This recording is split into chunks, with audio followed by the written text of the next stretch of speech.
ইনি এই মাজারে সব সময় আসেন এখানে মানে আপনি কি এই যে এই বড়শি দিয়ে মাছ মারেন?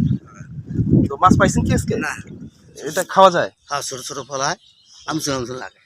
আচ্ছা। আর এগুলো এগুলো বড় বড় হচ্ছে দুলতে হয়। এই এই হচ্ছে ফল, একেবারে আজব একটি ফল। এই ফল আসলে কেমন লাগে খেতে জানি না। না না, পাতা নয়, ফল দিবে। খুব একটা মানে ভালো না, তিতো। বিশাল এই বিলের মাঝখানে শাহ ইসমাইল গাজী রহমতুল্লাহি আলাহির আস্তানা শরীফ দেখতে পাচ্ছি। আমরা আজকে শাহ ইসমাইল গাজী রহমতুল্লাহি আলাহির ইতিহাস সম্পর্কে জানব। দর্শক মণ্ডলী, আশা করি সঙ্গে থাকবেন। সুপ্রিয় দর্শক মণ্ডলী, এসেছি শহীদ আবু সাইদের পীরগঞ্জে। পীরগঞ্জে বড়বিলা নামক একটি বিল আছে, সেই বিলের মাঝখানে দাঁড়িয়ে আছি। আপনারা দেখতে পাচ্ছেন আমার পিছনে এই যে বড় বিলের মাঝখানে পানির দরগা নামে পরিচিত শাহ ইসমাইল গাজী রহমতুল্লাহি আলাহির মাজার, অনেকে আস্তানা শরীফ বলে। তো লোকমুখে কথিত আছে যে এই আস্তানা শরীফটি বিলের মাঝখানে হওয়ার পরেও যদি বর্ষাকালে পানি হয়, আপনারা দেখতে পাচ্ছেন দুই পাশে পানি হওয়ার পরেও নাকি এটা কখনো ডোবে না, পানির নিচে যায় না, মানে পানি বাড়তে থাকে আর মাজারটিও নাকি উপরে উঠতে থাকে। তো এটা শুনেছি, শুনে এসেছি দেখতে, আপনাদেরকে দেখাতে। এখন যাব ঠিক ওই মাজারে, এখান থেকে প্রায় ½ কিলো হবে। মাজারটি আপনাদেরকে দেখাবো, আশা করি সঙ্গে থাকবেন। আর যারা নতুন দেখছেন অবশ্যই লাইক, কমেন্ট, শেয়ার করবেন, সাবস্ক্রাইব করবেন। তো চলুন যাওয়া যাক এই মাজারের দিকে।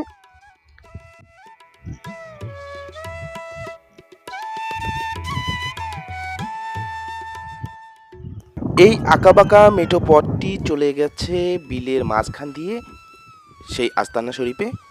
দর্শক মণ্ডলী, আঁকাবাঁকা পথ ধরেই চলে যাব আস্তানা শরীফে।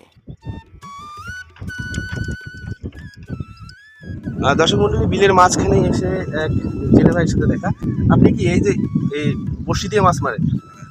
তো মাছ পাইছেন কি আজকে? না, তো এখানে কি এই বিলের মাঝখানে যে আপনারা মাছ মারেন, এটা এখন কি ভরা বর্ষার মৌসুম, তারপরে পানি নেই? না না, বর্ষার মৌসুমে পানি নেই।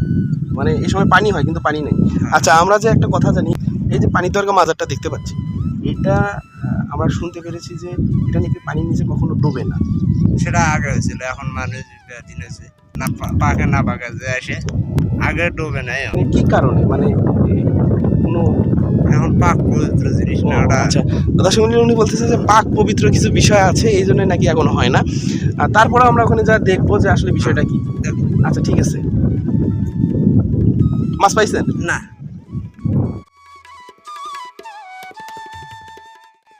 প্রায় ½ কিলোমিটার এই মেঠো পথ অতিক্রম করার পরে আমরা পৌঁছে গেলাম সেই শাহ ইসমাইল গাজী রহমতুল্লাহি আলাইহির আস্তানা শরীফে। দর্শক মণ্ডলী, আপনারা দেখতে পাচ্ছেন যে কর্দমাক্ত এবং এই মেঠো পথটি অনেক সরু, তার দুই পাশেই বিলের সেই পানি।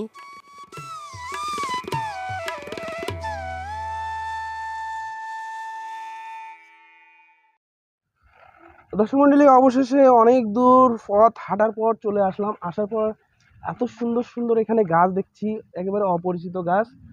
আর মাঝখানে সেই শাহ ইসমাইল গাজী রহমতুল্লাহ আলাইহির মাজার। এখন আমরা মাজার দেখব এবং আশেপাশে দুই একজন থাকলে তাদের কাছ থেকে শোনার চেষ্টা করবো আসলে বিষয়টা কি। আর আমার চারপাশে দেখেন যে মানে বিলের পানি, মানে মানে এটা রংপুর জেলার মধ্যে সবচেয়ে বড় বিল। যত বিল আছে তার মধ্যে এই বিলটি সবচেয়ে বড়। তো চলুন যাওয়া যাক, দেখা যাক। শাহ ইসমাইল গাজী রহমতুল্লাহি আলাইহির মক্কার কুরাইশ বংশে জন্মগ্রহণ করেন। তিনি ছিলেন শিক্ষক, ধর্মপ্রচারক এবং ভালো যোদ্ধা। তিনি 1459 সাল থেকে 1474 সালের মধ্যে বাংলায় আসেন ধর্মপ্রচারের উদ্দেশ্যে। সে সময় বাংলার সুলতান ছিলেন রুকনউদ্দিন বারবক শাহ। বারবক শাহকে তিনি বিভিন্ন পরামর্শ দিয়ে তার প্রিয়ভাজনে পরিণত হয়ে যান।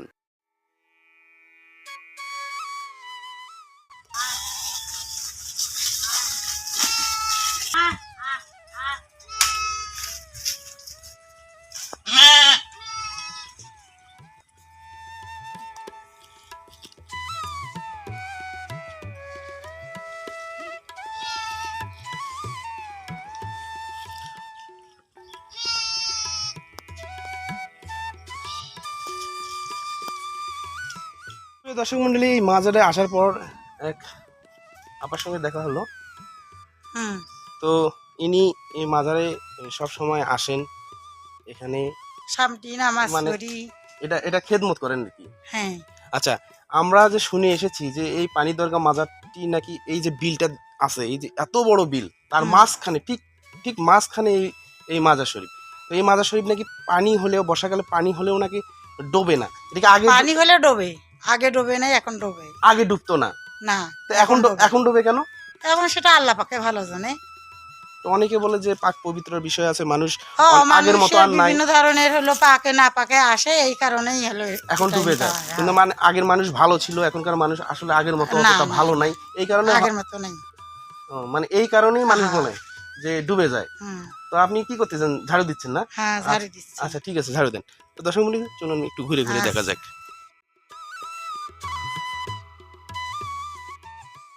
এরপরে শাহ ইসমাইল গাজী রহমতুল্লাহি আলাহি সুলতানের নির্দেশে বিভিন্ন রাজ্য জয় করতে থাকেন।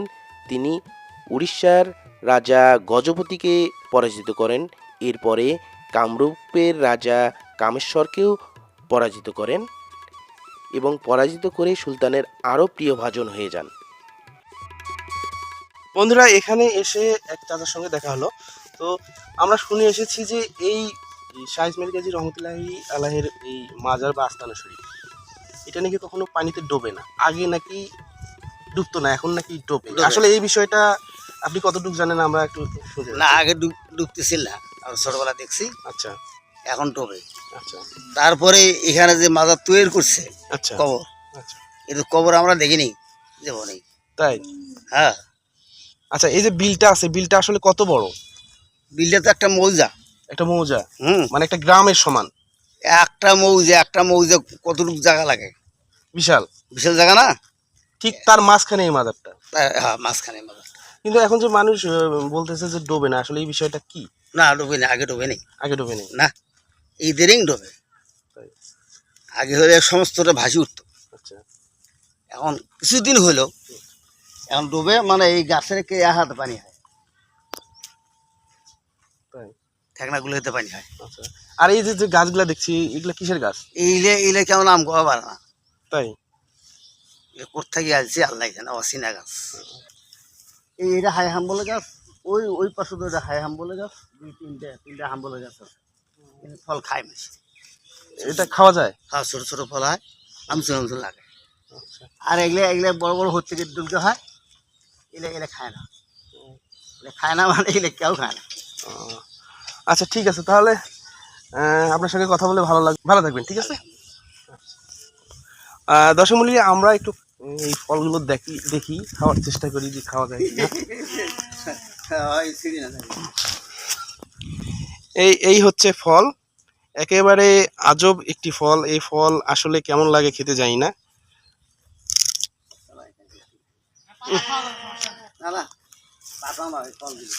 খুব একটা মানে ভালো না, তেতো। তো চলুন একটু সামনের দিকে যাওয়া যাক। দেখুন যে বিলে, এখান থেকে বিলটার মাঝখানে, আমি কিন্তু একেবারে বিলের মাঝখানে মাছ ধরার যে ধুম চলছে। দেখুন যে যে জেলেরা সব সময় এখানে মাছ ধরে এবং মাছ ধরার ফাঁকে ফাঁকে এখানে আসে। এখানে এই গাছের নিচে অনেকেই বিশ্রাম নেয়, বিশ্রাম নেওয়ার পরে আবার মাছ ধরতে যায়। আর জেলে ভাইদের সঙ্গে অবশ্য ওখানে যাওয়ার কোনো সুযোগ নেই, যেহেতু এই জায়গাটা একটু উঁচু। আর আমরা অলরেডি শুনতে পেরেছি যে এখন নাকি পানিতে ডোবে, যেহেতু পানি নেই আপনাদেরকে সেই দৃশ্য দেখাতে পাচ্ছি না। আর চলুন আর একটু ঘুরে দেখা যাক। পরিশেষে শাহ ইসমাইল গাজী রহমতুল্লাহি আলাইকে ষড়যন্ত্র করে 1474 সালে হত্যা করা হয়। যাই হোক বন্ধুরা, এই শাহ ইসমাইল গাজী রহমতুল্লাহি আলাহির মাজারে আপনাদেরকে নিয়ে এসেছি, আপনাদেরকে দেখিয়েছি। আর যে কথাটা শুনে এসেছি যে এই মাজার কখনো পানির নিচে ডোবে না, তো আপনারা মানুষের মুখে শুনতেই পেলেন যে এখন নাকি ডুবে যায়। তো যাই হোক, সেটা হলো অন্য বিষয়, সেটা আপনারা অবশ্যই কমেন্ট বক্সে জানাবেন, লিখবেন।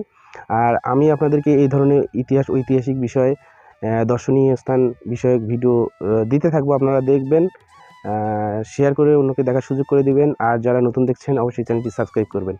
তো এখন শহীদ আবু সাঈদের এই পীরগঞ্জ থেকে অর্থাৎ এই বড় বিলা থেকে বিদায় নিচ্ছি। সবাই ভালো থাকবেন, সুস্থ থাকবেন। দেখা হবে নতুন কোনো ভিডিওতে, নতুন কোনো স্থানে। আসসালামু আলাইকুম।